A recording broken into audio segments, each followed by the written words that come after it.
श्री कृष्ण की इन कूटनीतियों से जीते थे पांडव महाभारत का युद्ध। श्री कृष्ण की इन कूटनीतियों से जीते थे पांडव महाभारत का युद्ध। अनिरुद्ध जोशी।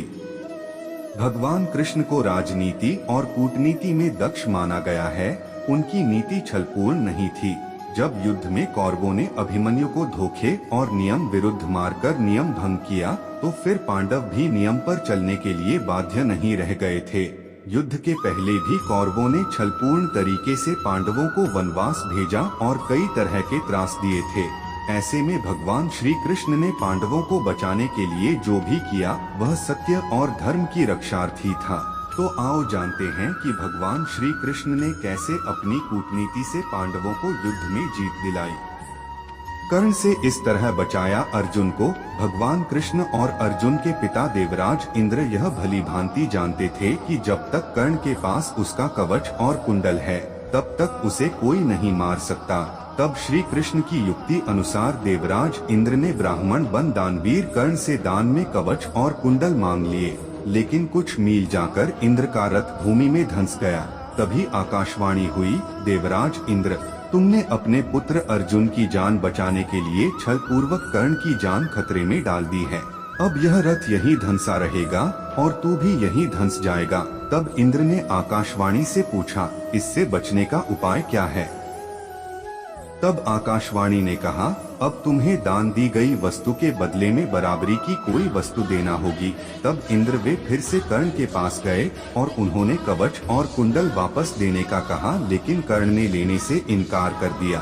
तब इंद्र ने उन्हें अपना अमोघ अस्त्र देकर कहा कि यह तुम जिस पर भी चलाओगे वह मृत्यु को प्राप्त होगा, लेकिन तुम इसका इस्तेमाल एक बार ही कर सकते हो। युद्ध में जब घटोत्कच ने कौरवों की सेना को कुचलना शुरू किया तो दुर्योधन घबरा गया और ऐसे में उसे समझ नहीं आ रहा था कि क्या करें। तब कृष्ण ने कर्ण से कहा कि आपके पास तो अमोघ अस्त्र से जिसके प्रयोग से कोई बच नहीं सकता, तो आप उसे क्यों नहीं चलाते? कर्ण कहने लगा, नहीं, ये अस्त्र तो मैंने अर्जुन के लिए बचा कर रखा है। तब श्री कृष्ण कहते हैं कि अर्जुन पर तो तुम तब चलाओगे जब ये कौरव सेना बचेगी, ये दुर्योधन बचेगा। जब ये सभी घटोत्कच के हाथों मारे जाएंगे तो फिर उस अस्त्र के चलाने का क्या फायदा? दुर्योधन को ये बात समझ में आती है और वह कर्ण से अमोघ अस्त्र चलाने की जिद करता है। कर्ण मजबूरन वह अमोघ अस्त्र घटोत्कच के ऊपर चला देता है। इस तरह भगवान श्री कृष्ण अर्जुन को बचा लेते हैं। दुर्योधन का शरीर नहीं बनने दिया वज्र का। यदि दुर्योधन का संपूर्ण शरीर वज्र के समान बन जाता तो फिर उसका कोई कुछ नहीं बिगाड़ सकता था। दरअसल दुर्योधन की माता गांधारी ने अपने पुत्र को अपने पास नग्न अवस्था में बुलाया था ताकि वह अपनी आंखों के तेज से अपने पुत्र का शरीर वज्र के समान कठोर कर दें। माता की आज्ञा का पालन करने के लिए दुर्योधन भी नग्न अवस्था में ही जा रहा था। तभी रास्ते में श्री कृष्ण ने दुर्योधन को रोककर कहा कि इस अवस्था में माता के सामने जाओगे तो तुम्हें शर्म नहीं आएगी? क्या यह पाप नहीं होगा?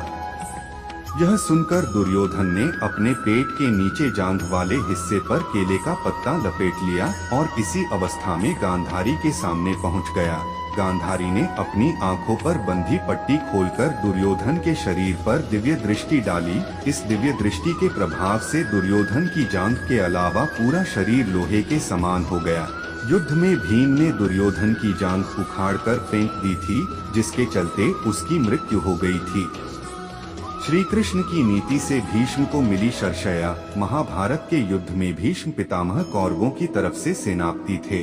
भीष्म ने 8 दिन तक घोर युद्ध करते हुए पांडवों की सेना का मनोबल तोड़ दिया था। 9वें दिन भयंकर युद्ध हुआ, जिसके चलते भीष्म ने बहादुरी दिखाते हुए अर्जुन को घायल कर उनके रथ को जर्जर कर दिया। कृष्ण के लिए यह घोर चिंता का विषय था। 10वें दिन भीष्म द्वारा बड़े पैमाने पर पांडवों की सेना को मार देने से घबराए पांडव पक्ष में भय फैल जाता है।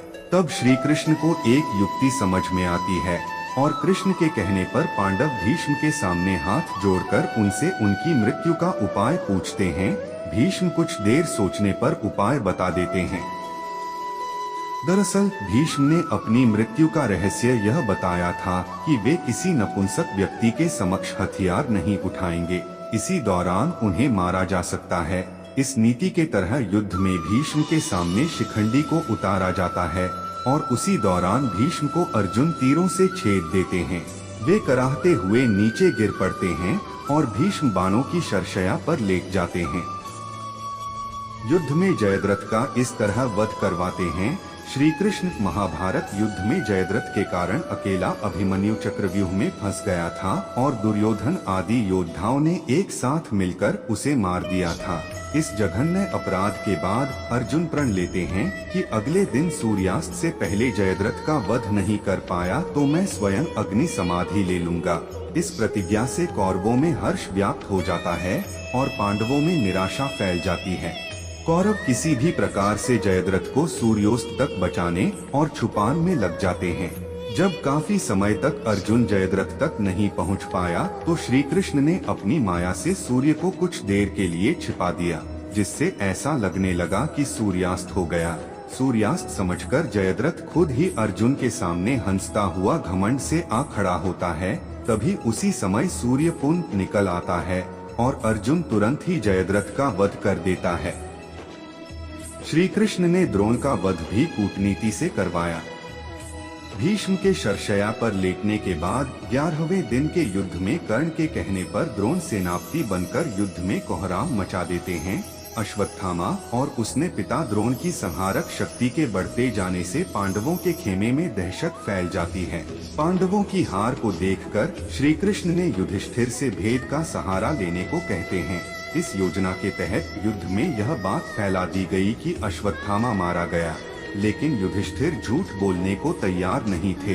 तब अवंतिराज के अश्वत्थामा नामक हाथी का भीम द्वारा वध कर दिया गया। इसके बाद युद्ध में यह बात फैला दी गई कि अश्वत्थामा मारा गया। जब गुरु द्रोणाचार्य ने धर्मराज युधिष्ठिर से अश्वत्थामा के मारे जाने की सत्यता जानना चाहिए तो उन्होंने जवाब दिया, अश्वत्थामा मारा गया। परंतु हाथी श्री कृष्ण ने उसी समय शंखनाद किया, जिसके शोर के चलते गुरु द्रोणाचार्य आखिरी शब्द हाथी नहीं सुन पाए और उन्होंने समझा मेरा पुत्र मारा गया। यह सुनकर उन्होंने शस्त्र त्याग दिए और युद्ध भूमि में आंखें बंद कर शोक में डूब गए। यही मौका था जबकि द्रोणाचार्य को निहत्था जानकर द्रौपदी के भाई धृष्टद्युम्न ने तलवार से उनका सिर काट डाला। यह सब कृष्ण की नीति के चलते हुआ, जिसकी बाद में बहुत आलोचना हुई, लेकिन युद्ध में यह बहुत जरूरी था। कर्ण फिर भी था शक्तिशाली और तब लिया कठिन निर्णय। कवच कुंडल उतर जाने के बाद अमोघ अस्त्र नहीं होने के बावजूद कर्ण में अपार शक्तियां थी। युद्ध के 17वें दिन शल्य को कर्ण का सारथी बनाया गया। इस दिन कर्ण भीम और युधिष्ठिर को हराकर कुंती को दिए वचन को स्मरण कर उनके प्राण नहीं लेता। बाद में वह अर्जुन से युद्ध करने लग जाता है। कर्ण तथा अर्जुन के मध्य भयंकर युद्ध होता है।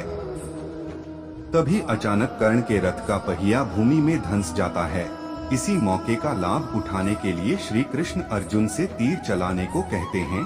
बड़े ही बेमन से अर्जुन असहाय अवस्था में कर्ण का वध कर देता है। इसके बाद कौरव अपना उत्साह हार बैठते हैं, उनका मनोबल टूट जाता है। फिर शल्य प्रधान सेनापति बनाए जाते हैं, परंतु उनको भी युधिष्ठिर दिन के अंत में मार देते हैं। बर्बरीक को युद्ध से दूर रखना जरूरी था।